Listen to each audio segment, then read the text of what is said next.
Hi bakers, I'm Sally, and today we're turning a green vegetable into a decadent chocolate cake. This ultra moist and rich dessert is made with 3 cups of shredded zucchini, though you'd never guess it. You can also turn this batter into chocolate zucchini cupcakes. Let me walk you through it.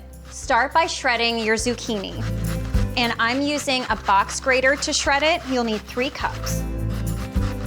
Before using in the batter, you'll want to blot the zucchini very lightly with paper towels to rid just a little bit of the excess moisture. If you're weighing your zucchini, 3 cups is about 360 grams. Just give it a light blot here.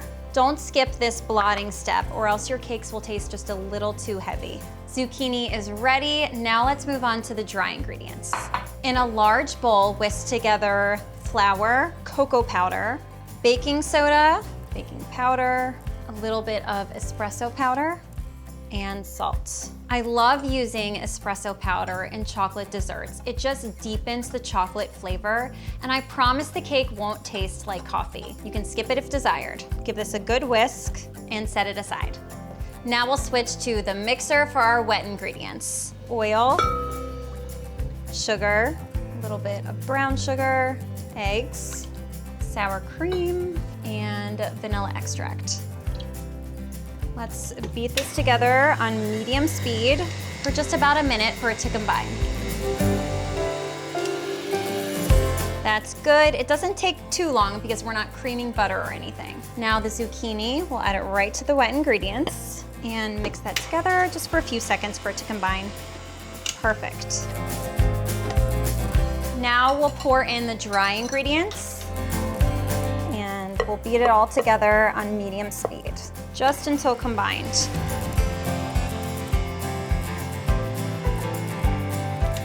That looks good. It's nice and thick and rich.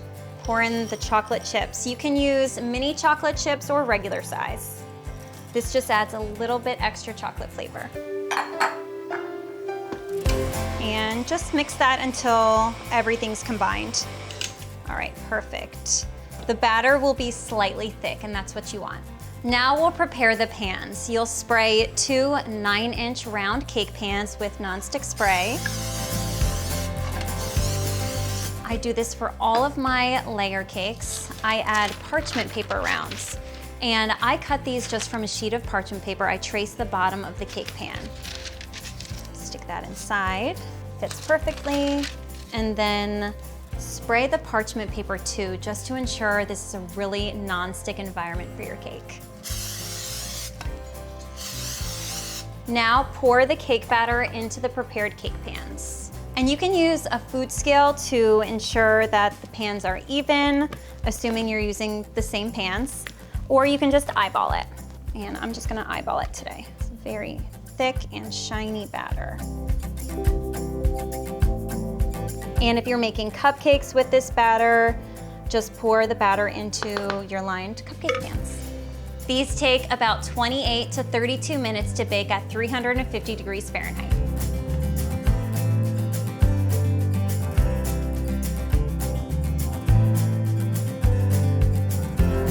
To test for doneness, you can lightly poke the cakes with your finger, and if it bounces back, they're done. Careful, they're warm. Or you can use a toothpick and stick it right in the center, and if it comes out mostly clean, it's done. Allow these cakes to cool in the pan set on a cooling rack for 1 hour. Remove them from the pans and let the cakes finish cooling directly on the rack.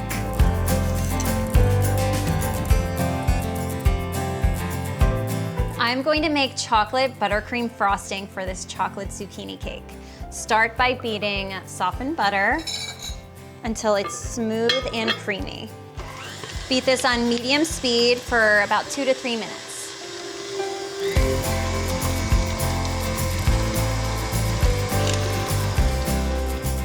All right, that looks good. I'm going to scrape down the sides, and then we'll add the remaining ingredients.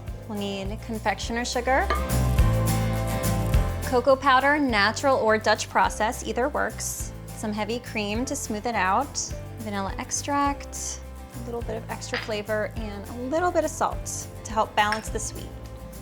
And we'll get that mixing on low at first. Beat on low speed for about 30 seconds and then increase to high speed until it's smooth and creamy.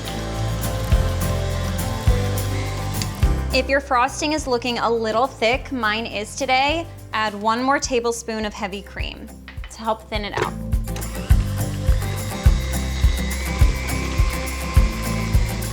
Careful not to over whip this frosting. We want a silky, smooth, rich chocolate buttercream.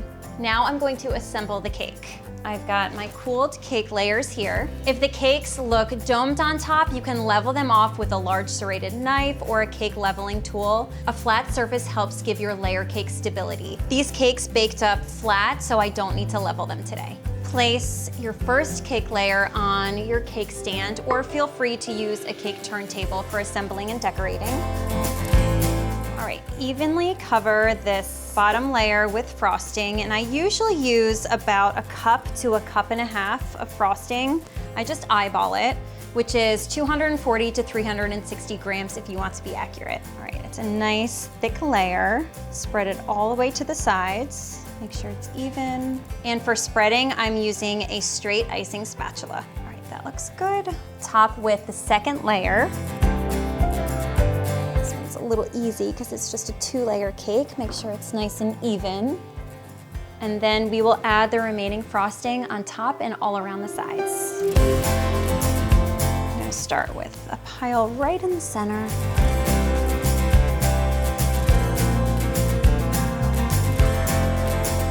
Again, spread it all the way to the edges. And once you have enough frosting spilling over those edges, you can bring it down the sides of the cake. Take your time with this, just keep working the frosting around. I'm still using the same straight icing spatula. You can use a bench scraper if you have one. Get it all the way to the bottom. I like this cake with a little bit of a textured look. And I'm just doing little light swoops with the spatula around the sides. It just looks really effortlessly pretty.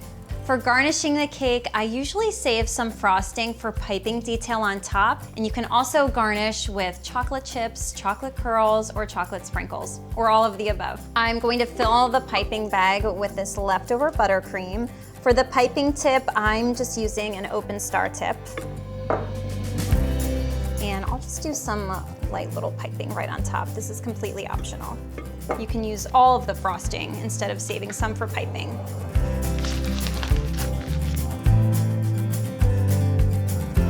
And I'm just doing little dollops here. And I'm not gonna go all the way around the top. I kind of like how this crescent shape looks. And optional garnishes, a few extra mini chocolate chips because we use them in the cake batter, and some chocolate sprinkles, always fun.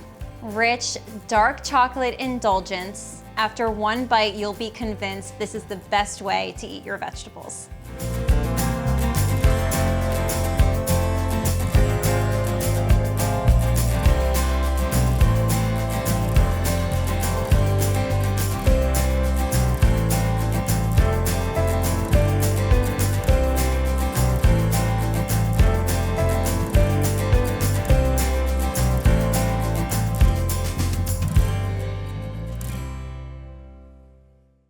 Thank you so much for watching. I hope you feel inspired to try a new baking recipe today. Head over to my website for the full written recipe and all of my success tips. You can also ask a question right there on the recipe page, and my team and I will be happy to answer.